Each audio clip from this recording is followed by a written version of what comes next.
Hello, my name is Aubrey Everett and I'm here to perform a head-to-toe assessment. So before entering my patient's room, I would gather any supplies that I needed, and then I would go in, I would perform hand hygiene, I would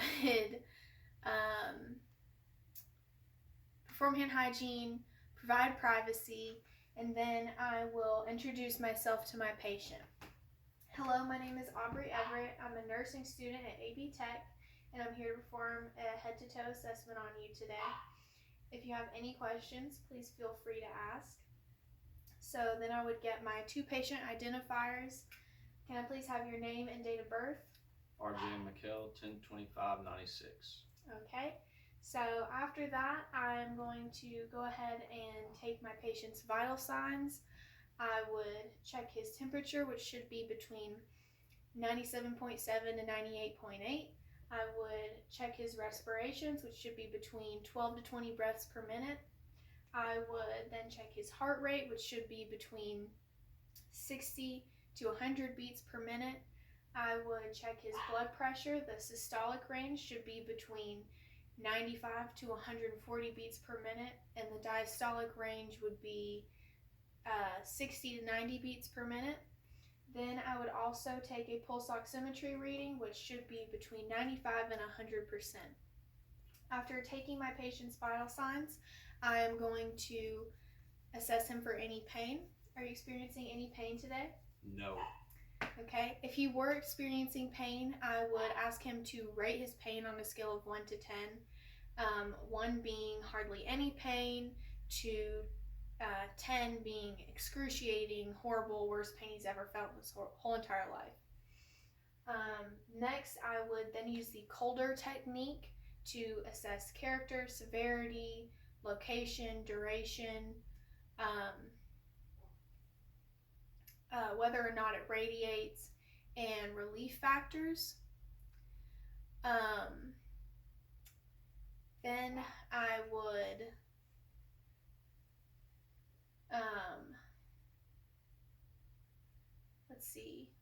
I would also ask, Colder technique, character, severity, whether or not it radiates, the location, and relief factors. So now that I've assessed him for pain, I'm going to assess his level of consciousness.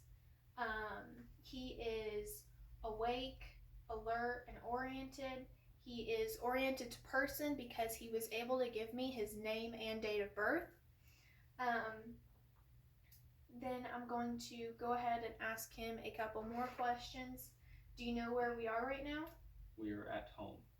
Okay. Can you tell me what year it is? 2020. All right. And can you tell me why we are here? For a head-to-toe assessment. Okay. The patient is calm and cooperative and has answered all of my questions. His mood and affect is appropriate for the situation. Now I'm going to go ahead and move on and ask him a couple more questions. So do you have any dentures or partials? No. Do you use contacts or glasses? No. Do you have hearing aids? No. Have you noticed any difficulty in understanding people? No. Have you noticed any difficulty in seeing? No. Have you noticed any difficulty in hearing? No. Okay. After that, I'm going to move on to inspect the patency of the nares.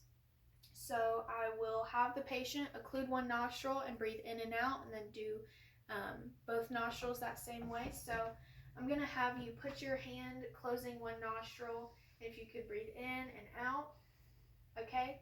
And now can you do the same with the other nostril? Breathe in and out. Thank you. All right, so after inspecting the patency of the nares, I'm going to go ahead and have him open his mouth and inspect the lips, teeth, tongue, and oral mucosa. Can you please open your mouth for me? And can you stick out your tongue? Okay, and can you say ah? All right.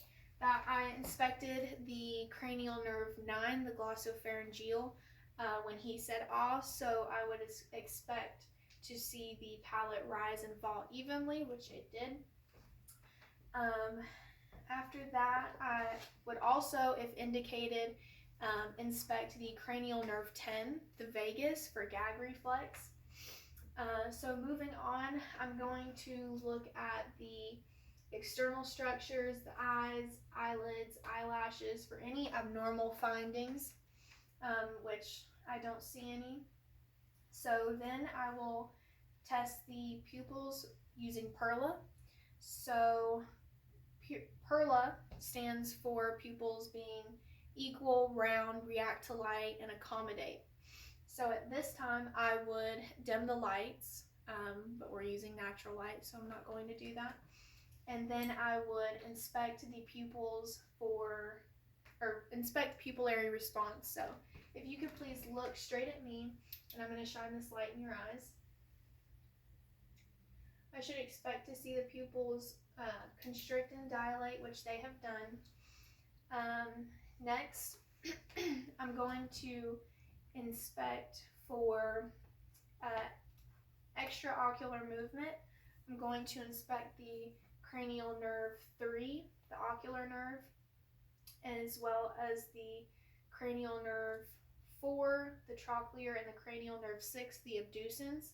So I'm going to have him follow the top of this pen light as I move it in a star-shaped pattern without him moving his head, and that's how I'll test for the extraocular movement. So if you could please follow the top of this pen light with your eyes only, do not move your head. I'm going to move it in a star-shaped pattern.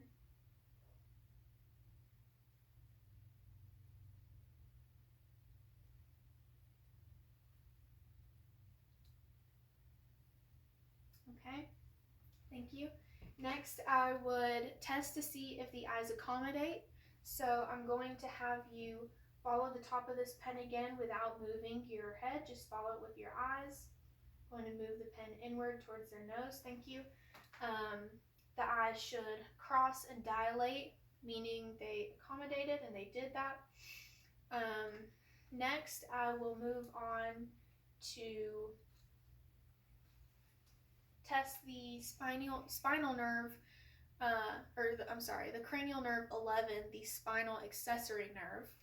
So by doing that, I'm going to place my hands on the patient's shoulders and have him shrug. So if you could please shrug for me, okay? And then I'm going to place my hands on either side of his face and have him turn his head against my hand. So I'm going to place my hand, and can you turn your head against my hand? Okay, and now on the other side. Thank you.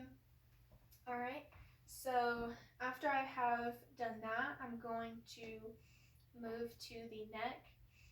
I would inspect for jugular vein distension, noting my patient should be in the supine position when doing so. And then I will move on to palpating the carotid arteries. So I would do them one at a time. And you would note that they were equal 2+ bilaterally, which means they're normal, and they should be neither weak nor bounding. So after palpating them, I would auscultate the carotid arteries using the bell of my stethoscope, which is this smaller side here, and so I would auscultate the carotid arteries using the bell of my stethoscope. They should be normal. I would note any adventitious sounds would be like a bruit or whooshing sounds, but they're fine. So after auscultating, I will move on to checking I'll move down to the chest, so I'll assess their AP diameter. They should be 2 times wide as they are round, which they are. After assessing the AP diameter, I would move on to auscultating the 5 lung lobes. So I would, let's see, I would also assess the rate, which would be 12 to 20 breaths per minute, the depth, and the rhythm. So their rate is 20, the rhythm is normal, and the depth is neither too deep or too shallow. It's normal. So after that, I'll move on to auscultating. I'll be using the diaphragm of my stethoscope, and I would auscultate using the ladder pattern. So, and I would have him take a deep breath in and out for both in all spots. So I would auscultate here, here, here, and here. And then I would also listen to each side. Can you raise your arm a little bit? So I would listen here and here. And can you please turn around for me? Okay, and then I would also listen to 4 spots on his back in the same ladder pattern, making sure to not listen over the shoulder blade because it'll block sound. So here, here, here, and here. Okay, you can turn back around for me. After auscultating the lung lobes, I would palpate the apical pulse for 1 minute right here. And then I would move on to assessing the heart sounds.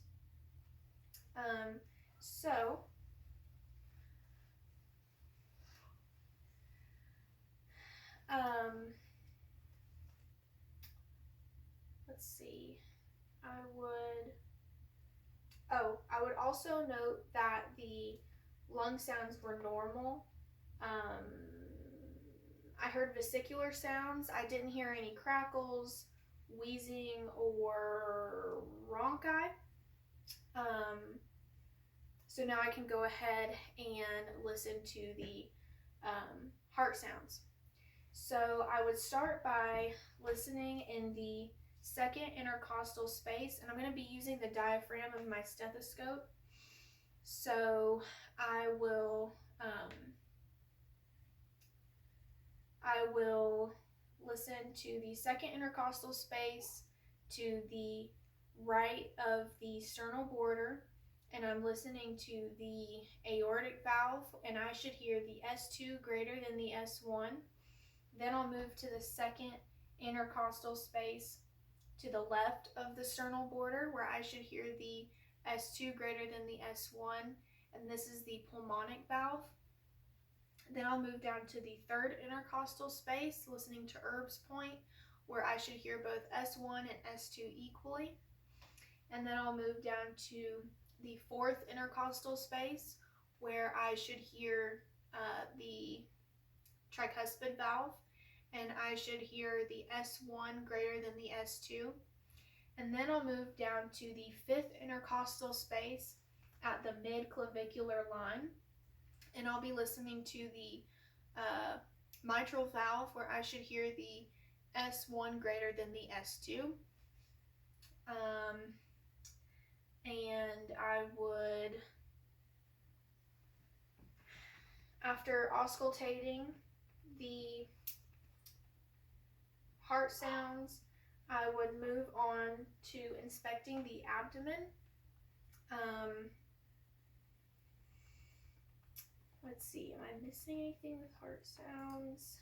The S1 is the closure of the AV valves, and the S2 is the closure of the semilunar valves. So I'm pretty sure that is everything with that. And I'm going to move on to inspecting the abdomen. Could you please stand up for me? So I would inspect the contour of the abdomen. When was your last bowel movement? This morning. All right. So I would also assess for urinary incontinence or retention. And then I would go ahead and listen to the 4 quadrants for bowel sounds. And this would all be in the clinical setting below the clothes, but for this, we'll leave clothes on. So I would listen to the 4 quadrants for 1 minute each. I should expect to hear 5 to 30 bowel sounds per minute. If I didn't hear any bowel sounds, I would re-listen to each quadrant for 5 minutes each. After that, after auscultating the bowel sounds, I would go ahead and palpate for any softness, tenderness, or masses. And while I'm palpating, if you feel any pain, please let me know, okay? Okay. So I'll palpate those same 4 quadrants in that same pattern I listened to them in. All right, so you can go ahead and have a seat. At this time, I would also palpate the femoral arteries, which are located here and here. After that, I would move on to check. I'm going to move on to the extremities. I'm going to start with the upper extremities, and I'm going to check the nails for capillary refill. Can I see your hand, please? I should expect to see blood return in 3 to 5 seconds, which I see that. So after checking cap refill, I will then assess hand grasp strength. Can you please squeeze my fingers? Thank you. After checking capillary refill and assessing hand grasp strength, I would move on to check the radial pulse. So they should be equal, 2+ bilaterally, which means they're normal and neither weak nor bounding. Great. After that, I'm going to move on to range of motion. So if you could please put your hands at your sides, I'm going to perform a series of movements, and if you could just follow along to the best of your ability. I'm going to start by extending my arms, and if you could be careful, extending my arms outwards to my side here, which let me just kind of move to where the camera can see me, and then put them back down. And now if you could extend your arms in front of you like so, and then back down, and then go ahead and extend them up again. And can you flip your hands over like this, back and forth? Thank you. And then can you bring with your hands facing upwards, bring them towards your head and back down. And then can you rotate your wrists, your hands kind of in a circular motion? Awesome, thank you. So, yikes. Okay, after assessing range of motion on the upper extremities, I'm going to move down to the lower extremities. So I'm going to assess leg strength. Hopefully you can see this. I will have him press down on my hands like gas pedals. Okay, so press down, and then I'm going to have him pull his toes back towards him as I apply pressure. Okay, that's great. Next, I'll have the patient put his feet flat on the ground, so your feet flat on the ground. I'm going to place my hands on your knees, and I'm going to have you push up on your toes, bringing your heels off the ground. Great. All right. After that, I would also assess any pulses. So I'm going to assess the, can you lift your leg up just so they can kind of see, because it's kind of out of the camera. I would assess the posterior tibial and pedal pulses, and I would also check his toenails for capillary refill as well. After that, we're going to do some more range of motion. So if I could have you stand up for me, and I'm just going to kind of pull this out of the way so you don't trip on it or anything. So I'm going to have you follow along to the best of your ability, and we're going to start by extending. Hopefully you can see this.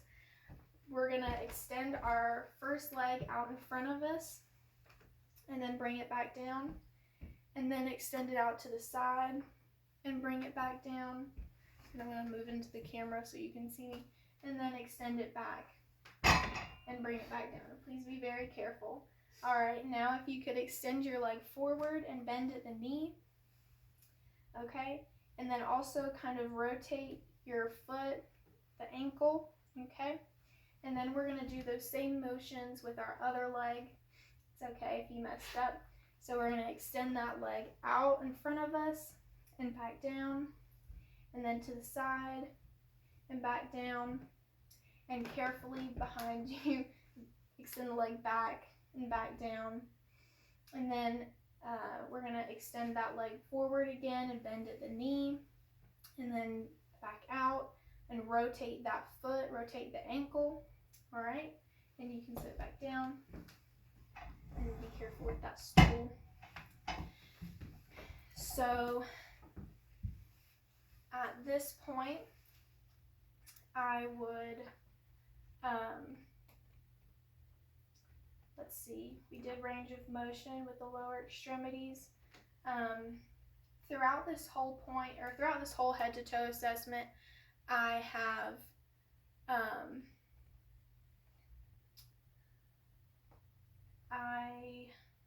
been inspecting the skin for any, hold on, before I get to that, I'm going to have the patient close his eyes, and I'm going to touch a series of places on his extremities to make sure that he can, to test sensation.